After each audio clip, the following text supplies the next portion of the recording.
Hey everyone, it's the man with a capital M here again. Now, if you read my website frequently at www.manwithacapitaLm.com, you'll know that one of the things I write about is kind of my displeasure with the traveling experience. Not so much, of course, with traveling itself. You know, we all love discovering new things and seeing new places, but definitely the process of getting to and from my destination is something that's really frustrating. And I'm sure everyone watching this can relate to that, right? Long security checkpoints, lost luggage, delayed flights. It's really frustrating, and maybe even more frustrating is the fact that no one can really do anything about it. I found that just traveling in a more organized fashion and packing lightly really helps make you feel a little bit better about the process. You know, if you have no control over what time a plane leaves, certainly if you're more in control of your possessions, that's one less thing that you have to worry about. And it's also kind of essential because, you know, anyone that travels internationally knows that if you lose your passport, you're in big trouble. It's a big deal. In my case, I also carry a green card. And so if you have a lot of clutter on you, it's very easy to keep track of the things that are actually really important.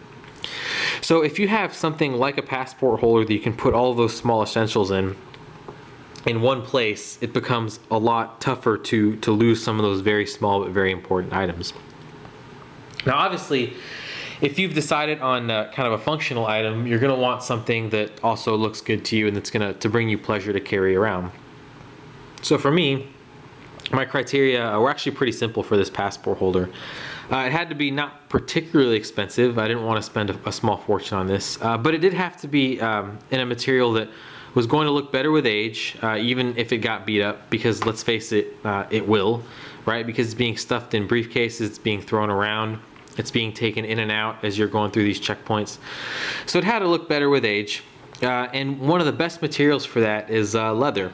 One of the nice plus sides to having leather is not only that it ages well, it just looks really nice. So basically I wanted an inexpensive, relatively inexpensive, practical, and leather passport holder.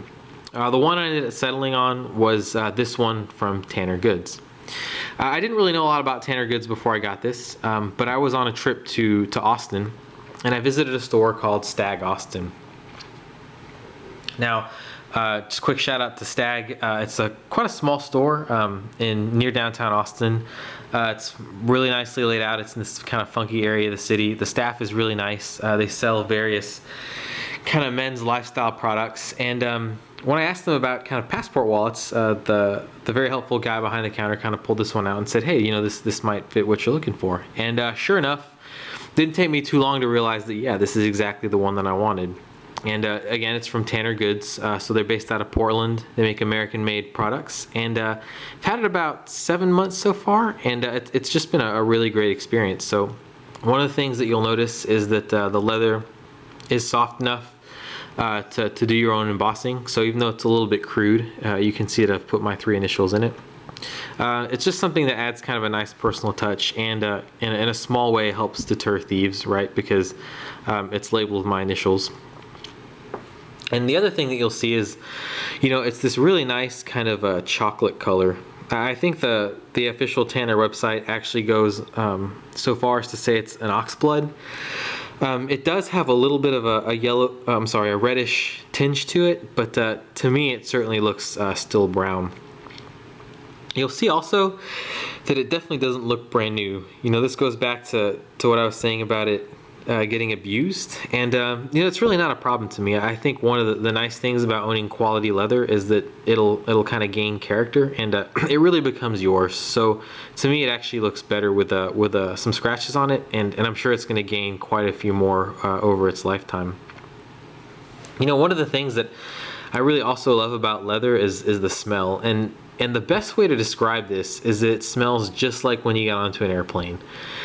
And it sounds, you know, really strange, but you know, when you get onto a plane, you've got that mix of kind of like clean, sort of, you know, I guess detergent smell, and you know, the diesel, and then the smell of the leather seats.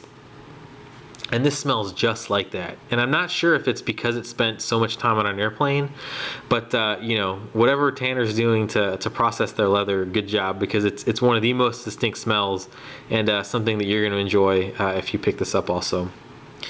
Turning it or rather opening it, you'll see that it's actually very, very simple. So there's essentially 4 pockets. So you've got 1 here, 2, 3, 4. My passport, I just slip it here. So very, very discreetly going back inside. And then I use the other pockets here and here for things like, boarding passes, itineraries, that type of thing. You can see the Tanner Goods logo here. And then just flipping to the back, it's just the bare back case. So again, opening it, you'll see just how simple it is. And if I hold it up kind of to the camera, you'll see that, it does have, again, that reddish tinge, but to me it's still kind of a darker brown. There is one that's more of a true brown on the website, but since I tend to skew towards darker leathers, this ended up being perfect for me. So just not really much to say on this. It's a very simple accessory, but has done a great job. It's done tens of thousands of miles with me already. Very reasonably priced for what it is. It was about $90, and looks to be very durable. Again, I've definitely put it through the ringer, and just really nothing in terms of horrible wear and tear. It's just aging really nicely. So if you're in the mood, kind of in the mood to take control a little bit of the flying process, and you want something nice, functional, simple, handsome, not too expensive, and that looks to be very durable, I would definitely either stop by Stag Austin and say hi to everyone there, or just drop by Tanner Goods' website and pick one up. Thanks, guys.